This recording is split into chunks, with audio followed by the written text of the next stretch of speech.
నమస్తేనండి, welcome to Bharatamma వంటలు.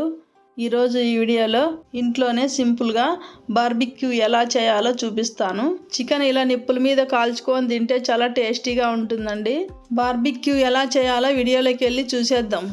Kilo chicken శుభ్రంగా కడుక్కొని 1/2 టీ స్పూన్ పసుపు, 1 టీ స్పూన్ అల్లం వెల్లుల్లి paste, 1 spoon garam masala, 1 spoon chicken masala, ఉప్పు తగినంత, 1 కప్పు పెరుగు, 2 స్పూన్ల ఆయిల్, అరచెక్క నిమ్మ చెక్క పిండి ఒకసారి కలిపి, తర్వాత 2 స్పూన్ల కారం, 1 స్పూన్ ధనియాల పొడి, మసాలాలన్నీ ముక్కకు పట్టే వరకు బాగా కలుపుకోవాలి.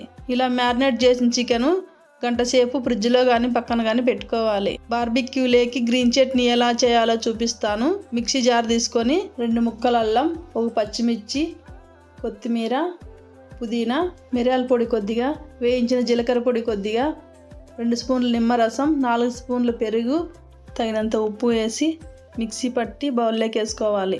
బార్బిక్యూలోకి గ్రీన్ చట్నీ రెడీనండి. మ్యారినేట్ చేసిన చికెన్ ఒకసారి కలిపి బార్బిక్యూల కడ్డీలకి చికెన్ అంతా ఇలా గుచ్చుకోవాలి. 1 కిలో చికెన్ 4 కడ్డీలకు గుచ్చాను. చికెన్ ఇలా మ్యారినేట్ చేసుకొని ఫ్రిడ్జ్లో పెట్టుకోవడం వల్ల చికెన్ జ్యూసీగా సాఫ్ట్గా ఉంటుందండి. ముందుగానే బొగ్గులు నిప్పుల్లా చేసి రెడీగా పెట్టుకోవాలండి. చికెన్ గుచ్చుకున్న బార్బిక్యూ కడ్డీలు నిప్పులపై పెట్టి ఆయిల్ పూస్తూ కాల్చుకోవాలి. తిప్పుతూ మధ్య మధ్యలో ఆయిల్ పూస్తూ కాల్చుకోవాలండి. చికెన్ 4 వైపులా తిప్పుతూ కాల్చుకోవాలండి. చికెన్ అప్పుడే టేస్టీగా ఉంటుంది. చికెన్ పచ్చిగా లేకుండా బాగా కాల్చుకోవాలి.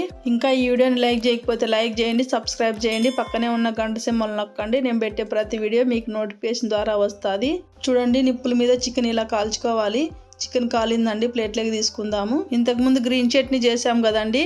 గ్రీన్ చట్నీ మధ్యలో పెట్టుకొని ముంచుకొని తింటే చాలా టేస్టీగా ఉంటుంది. మీరు కూడా ఇలా ట్రై చేయండి. బార్బిక్యూ చికెన్ ఎలా అనిపించిందో కామెంట్ చేయండి. లైక్ చేసి, షేర్ చేసి, సబ్స్క్రైబ్ చేయండి. ఈ వీడియో చూసినందుకు చాలా థ్యాంక్స్ అండి.